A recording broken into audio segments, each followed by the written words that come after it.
जय श्री कृष्ण, राधे राधे। आज আমি একটা নিরামিষ রান্নার ভিডিও নিয়ে এসেছি আপনাদের সামনে। তাই আমি কি তৈরি করব সেটা আপনাদেরকে দেখাবো। খুব সহজ এবং খুব সুস্বাদু একটা রেসিপি। কম বেশি সবাই খেয়ে থাকেন, সবাই করেও থাকেন। নিশ্চয়ই আমার সবজিগুলো দেখে আপনারা বুঝতেই পারছেন যে আমি কী বানাতে চলেছি। তা আজকে আমি এই যে নিয়ে এসেছি, এখানে ফুলকপি আছে। আমার বাড়িতে অনেকগুলো সবজি ছিল, অনেক রকমের, এটা ওটা সেটা করে অনেকগুলোই সবজি ছিল। তো প্রত্যেক দিন কত আর রান্না করব, সেই ভাবলাম তাহলে সব মিশিয়ে একটা সবজি করে দেওয়া, সেটা হলো মিক্স ভেজ। তো মিক্স ভেজের জন্য আমি প্রথমেই নিয়ে নিয়েছি ফুলকপি, এখানে আছে আলু, একটা আলু নিয়েছি, কুমড়ো, শিম, বেগুন, মূলো, গাজর, এখানে আমি একটু ক্যাপসিকাম আর কাঁচা লঙ্কাও নিয়ে নিয়েছি। তো চলুন আমি এবার ভিডিওটা রান্নাটা শুরু করি। তো আমি এখানে কড়াইয়ে তেলও দিয়ে দিয়েছি, তেল আমার গরম হয়ে গেছে। এবার আমি এক এক করে সব সবজি ভেজে তুলে নেব। তো প্রথমেই আমি ফুলকপিটা দিয়ে দিই, কারণ এটা একটু টাইম লাগবে, তাই আগে ফুলকপিটা দিয়ে আমি ভেজে তুলে দিচ্ছি। ফুলকপির মধ্যে আমি একটু লবণ দিয়ে দিচ্ছি, যাতে তাড়াতাড়ি ফুলকপিটা নরম হয়ে যাবে, তাড়াতাড়ি একটু সেদ্ধটাও হবে। আমি একটু ঢাকা দিয়ে ফুলকপিটা ভেজে নেব, নাহলে অনেক টাইম হয়ে যাবে, আমার এমনিতেই আজ অনেক লেট হয়ে গেছে। ফুলকপিটা আমার অনেকটাই ভাজা হয়ে গেছে, তাই আমি এটার সাথে একটু আলুগুলো দিয়ে দিচ্ছি আর একসাথে ভেজে তুলে নিচ্ছি।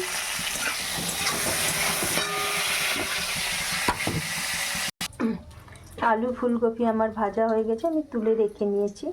সিমটাও আমার ভাজা হয়ে গেল, এটাও আমি তুলে নেব। আর বাকি সবজিগুলো এইভাবেই একটা একটা করে ভেজে তুলে নেব। আমি তেলের মধ্যে 5 ফোড়ন আর একটা শুকনো লঙ্কা, তেজপাতা দিই, একটু গোটা গরম মশলা। এই দেখুন আমার এক এক করে সব সবজি ভাজা হয়ে গেছে।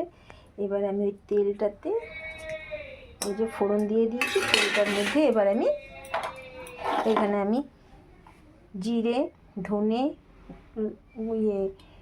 তারপরে আদা, আর আদাটা আমি একটু ঘষে নিয়েছি, জিরে বাটা হয়নি, গুঁড়ো মশলাই দিয়েছি আমি, ধনে জিরের গুঁড়ো দিয়েছি, আদা এখানে আমি ঘষে পরে দিয়েছি, আর হলুদ।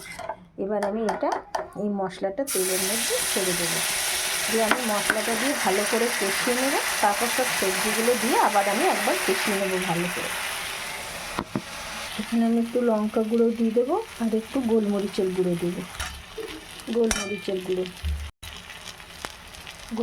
গুঁড়ো আমি দিয়ে দিলাম। এবার এটা আমি ভালো করে একটু কষিয়ে নেব।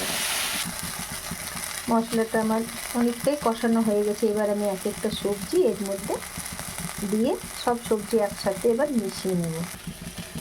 সব সবজি আমি একবারই দিয়ে দিচ্ছি, ভালো করে এটার সাথে মিশিয়ে কষে নেব। এবার আমি এটার মধ্যে আন্দাজ মতো লবণ দিয়ে দেবো। লবণটা আমি দিই ফুলকপিতে একটুখানি সেদ্ধ হওয়ার জন্য দিয়েছিলাম, আমি আন্দাজ মতো লবণ দিয়ে দিলাম। মিষ্টি ছাড়া ভালো লাগে না, একটু মিষ্টি মিষ্টি স্বাদেরই হয়, তাই আমি এর মধ্যে হাফ চামচ চিনি দিয়ে দেবো। চিনিটা আপনাদের নিজের উপর ডিপেন্ড করছে, কে কতটা মিষ্টি খেতে ভালোবাসে সেইভাবেই দেবেন। কেউ বেশি খেলে বেশি দেবেন আর একটু, আর কেউ কম খেলে আরও কম দেবেন। সবজিটা আমার কষানো হয়ে গেছে, এবার আমি একটু জল দিয়ে সেদ্ধ করে নেব। আমার মিক্স ভেজ তৈরি হয়ে গেছে। আমি এবার উপর থেকে একটু ভাজা মশলা দিয়ে দেবো, বাড়ির তৈরি করা ভাজা মশলা, আর হাফ চামচ মতো ঘি আমি আগেও দিয়েছিলাম, ওইটা হয়তো ভিডিওতে আমি দেখাতে ভুলে গেছি। এই ঘিটা দিয়ে এবার আমি এটাকে নামিয়ে দেবো, একটু নাড়াচাড়া করে নামিয়ে দেবো। আমাদের মিক্স ভেজ কমপ্লিট হয়ে গেছে।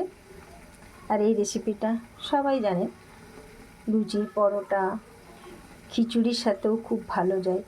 কারণ আর সাধারণত আমাদের বাঙালি বাড়িতে কিছু না কিছু পুজো উপোস কাপাস লেগেই থাকে।